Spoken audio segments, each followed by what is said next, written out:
அண்ணன் ஒரு வார்த்தை சொன்னார், பாஜகவை எதிர்க்கிறவங்களுக்கு தான் நாங்கள் வந்து உறுதுணையாக இருப்போம். கரெக்ட், அதை தான் நாங்களும் சொல்கிறோம். ஆஹா, நம்ம கிட்ட நம்ம கிட்டே போடுறேன். இடி ரைடு வந்தோடனே அடுத்த ஃப்ளைட்டில் யார் போனது டெல்லிக்கு? 2022க்கு போல, 2023க்கு போல, 2024க்கு போல. மேகக்கூட்டம் மிதமிஞ்சி இருக்குது. இடி மின்னலும் ஹெவியா வரும் போல தெரியுது.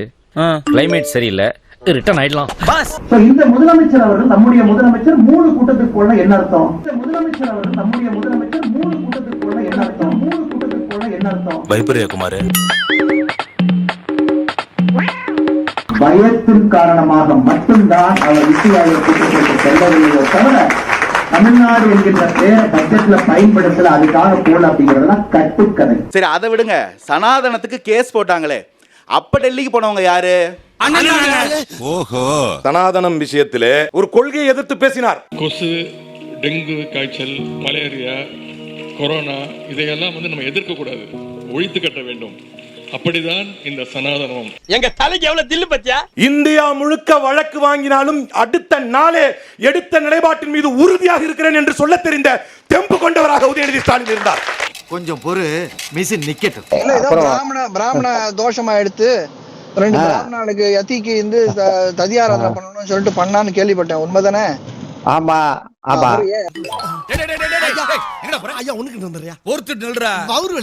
சும்மா நில்றா. ஜோசியன் சொன்னாரா, சன்னியாசி காலடி வச்சா அது அடுத்த தடவை ஆட்சிக்கு வருவாருன்னு சொன்னாரா. இந்த பக்கம் மேடைக்கு மேடை நம்ம கிட்ட எல்லாம் பிராமண எதிர்ப்பு பேசுவீங்க, வீட்டுக்கு ஐயரை கூப்பிட்டு ஃபங்க்ஷன் நடத்துவீங்க. இங்க வா. சனாதனத்துக்கு எதிரான என்னுடைய கொள்கையில் நான் உறுதியாக இருக்கிறேன் என்று சொன்னார். உறுதியானிக்கிறேன். பிராமண தோஷம் ஏற்பட்டது என்ற பயத்தினாலே உதயநிதி ஸ்டாலின் வெளியில சனாதனத்தை ஒழிக்கணும்னு சொல்லிட்டு, நான் கிறிஸ்தவன்னு சொல்லிட்டு, டெங்கு மலேரியா போல சனாதனம்னு சொல்லிட்டு, அதற்கு நான் மன்னிப்பு கேட்க மாட்டேன், பின்வாங்க மாட்டேன்னு சொல்லிட்டு 3 ஜிஆர் சுவாமிகளுடைய காலை கழுவி பாத பூஜை செய்து அவரிடம் மன்னிப்பு கேட்டு பிராயச்சித்தத்தை தேடிக்கொண்டிருக்கிறார்கள். நீ எங்கம்மா பண்ண? இங்கதான் இருந்தியா? இங்கதான் இருந்தேன், எல்லாத்தையும் கேட்டுக்கிட்டு தான் இருந்தேன். ஓ, எல்லாத்தையும் கேட்டுக்கிறியா? இதுக்கு பேர் தான் காம்ப்ரமைஸ். ஒத்துக்க மாட்டார் அண்ணன். இப்படி மாட்டிக்கிட்டீல? மாட்டிக்கிட்டனா? ஆமாண்ணே. இன்னொரு காம்ப்ரமைஸ் சொல்லவா? வெள்ளை கடல்ல கொடை பார்த்துருக்கீங்களா?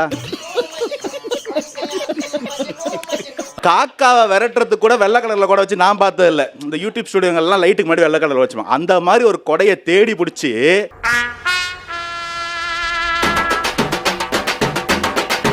மகாபிரபு, என்னை நம்புங்கள், நான் உங்கள் நண்பன், என் மீது கோபம் வேண்டாம், நான் என்றும் உங்கள் ஆதரவாளன். சொல்லுமையா. எங்க கருப்பு கொடையை பிடிச்சா பிரதமர் மனம் வருந்திருவாரோன்னு வெள்ளை கொடையை பிடிச்சிட்டு வரவேற்றுட்டு, இதுதான்டா பாஜக எதிர்ப்புன்னு ஒருத்தர் சொன்னாருன்னா, எங்க மூஞ்சிலேயே காரித்து பிரியா நீ?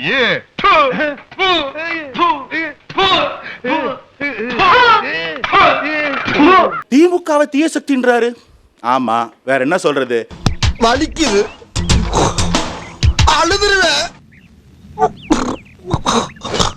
ட்ரக் ஃப்ரீ சொசைட்டின்னு ப்ராமிஸ் பண்ணிட்டு ஆட்சிக்கு வந்துட்டு ஃப்ரீ ட்ரக் சொசைட்டி. திருவாரூர்ல காலேஜ் பிள்ளைங்க உட்காந்து கிளாஸ் ரூம்ல குடிக்கிறாங்க. 8வது படிக்கிற குழந்தைங்க கஞ்சா.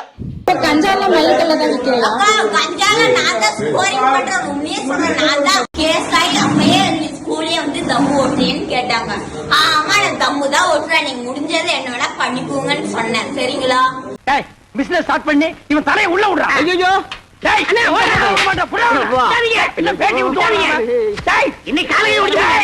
போலீஸ்ல ஒரு டிஜிபியே இல்ல கேட்கறதுக்கு. பொறுப்பு டிஜிபி, அவருக்கு இன்னொரு பொறுப்பு டிஜிபி.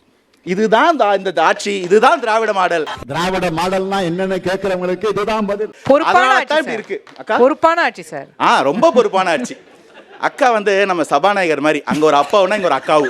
ஆனா உங்களை அடிச்சுக்க முடியாது ஜி. சொல்றாங்க என்ன அடி சிங்கிறீங்களே. அக்கா எப்படின்னா வந்து எப்படியாவது திமுகவை வாய்ப்பு இல்ல ராஜா, வாய்ப்பே இல்ல. நான் பெரிய சிங்குன்னு அடிச்சிட்டு எப்ப பார்த்தாலும் ஒன்று சொல்லுவாங்க, ஜிஎஸ்டிபியில் நாங்க தான் நம்பர் 1. ஜிஎஸ்டிபின்னு அடிப்படையில் என்ன தெரியுமா? நம்ம எல்லாரோட உழைப்பையும் ஒன்று சேர்த்து அதுல இருந்து வரக்கூடிய ஒரு வேல்யூ. அதுக்கு அரசாங்கத்துக்கு எந்த பொறுப்பும் கிடையாது. மெய்ய பண்ண பொய்ய பண்ண மாத்தீங்கடா போடா. ஆனால் அந்த ஜிஎஸ்டிபியை கணக்கு காமிச்சு கடன் வாங்கி கடன்லையும் நம்பர் 1, வட்டிலையும் நம்பர் 1. இதுதான் புரியாத புதுதா இருக்கு. எப்படிங்க ஜிஎஸ்டிபியில் நம்பர் 1 மாநிலம், கடன்ல நம்பர் 1 இருக்கு? ஏன் திமுங்களா எப்படி? அதான் முதல்ல நானும் யோசிக்கிறேன், ஆனா எதுவும் வரமாட்டேன். ஜிடிபி அதிகமாகுதுங்கிறீங்க, ஆனால் தமிழ்நாட்டுக்கு கடன் மட்டுமே அதிகமாக இருக்கு. அப்படிலாம் பொருளாதாரத்தை பற்றி பேசுகிற மாதிரி ஏதோ பேசினார். மற்றவங்களுக்கு யாருக்கு புரியுதோ தெரியல, எனக்கு புரியல. இதுக்கு தான் படிக்கடான்னு அடிச்சுக்கிட்டேன் பசங்கடா, அறுத்துக்கிட்ட முண்டங்கடா. கொள்கை சொல்லி கட்சி நடத்துகிற மத்தியில் 3ஆம் ஆண்டு விழாவில் கூத்தாடி கட்சி நடத்துகிற ஒரு கட்சி நம்ம தமிழ்நாட்டில் இருக்குது. தமிழக வெற்றி கழகம் கூத்தாடுது, 3ஆம் ஆண்டு விழாவில் கூத்தாடுது. நாங்களா போயிட்டு கலைஞர் சமாதியில் முரசொலி வச்சுட்டு காஃபி வச்சுட்டு சங்க சக்கான்னு பண்ணோம்.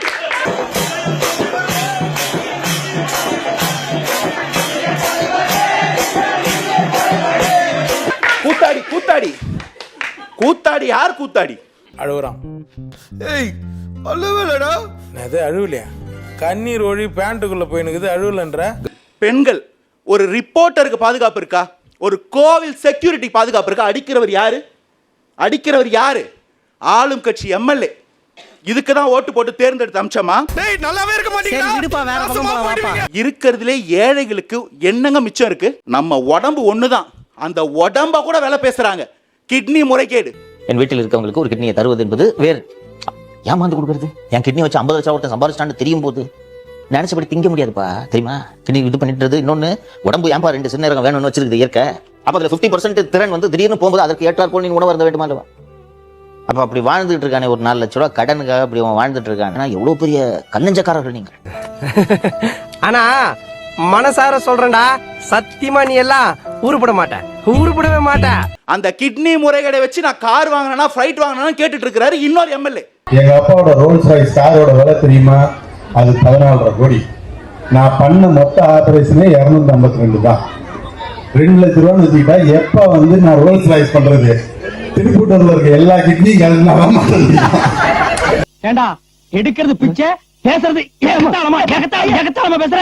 உங்களில் யார் சிறந்த அறிவாளி அப்படின்னு ஒரு கேள்வி கேட்டா அப்பவும் 2 பேருக்கு நடுவில் தான் போட்டியே. ஒருத்தர் தெர்மாக்கோல் எடுத்துன்னு போய் வைகை அணையை மூட போனவரு.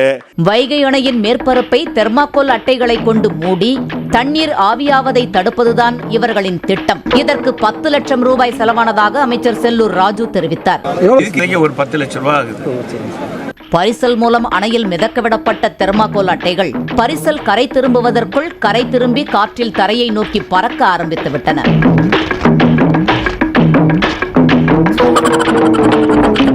இன்னொருத்தர் கொசுவலி எடுத்துன்னு போய் காவாவை மூட போனவர். இந்த 2 பேருக்கு நடுவில் தான் போட்டியே, யார் அறிவாளி அப்படின்றது. கடைசியா பார்த்தா ஒரு வெள்ளை துண்டோடி வந்தாங்க. என்னையா இது வெள்ளை துண்டா இருக்கு, வித்தியாசமா இருக்கு.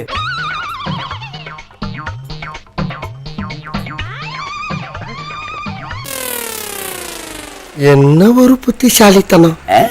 ஆனா இங்க இருக்கிற இவ்வளவு ப்ராப்ளத்துக்கு இந்த திமுக தீய சக்தி தான் ஒரே ப்ராப்ளம்னா, இந்த தீய சக்தியை வீழ்த்துவதை விட ஒரு தூய சக்திக்கு என்ன வேலை இருக்க முடியும்?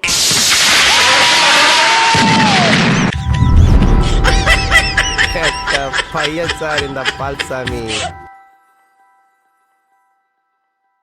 இந்த வீடியோ பிடித்து இருந்தால் சேனலை சப்ஸ்கிரைப் செய்யவும், ஏதாவது குறைகள் இருந்தால் கமெண்டில் போடவும், அப்புறம் பறக்காமலே போட்டிருந்த வரட்டாமாம் வீடுறதே. வரண்டா Chinnasamy. Hey guys, this is your editor. Video பிடிச்சிருக்குன்னு நினைக்கிறேன். ஸோ பிடிச்சிருந்தா ஒரு லைக் பண்ணிடுங்க. அண்ட் கமெண்ட் செக்ஷனில் ஒரு ஹார்ட்டிங் அல்லது ஒரு ஸ்மைல் தெரிக்க விடுங்க பார்ப்போம். இப்ப எனக்காக நீங்க ஒரு குத்துனா குறைஞ்சா போயிருவீங்க. சரி பாசக்கரப்ப ஒரே ஒரு குத்தி விட்டு போவோம். வாடாங்க.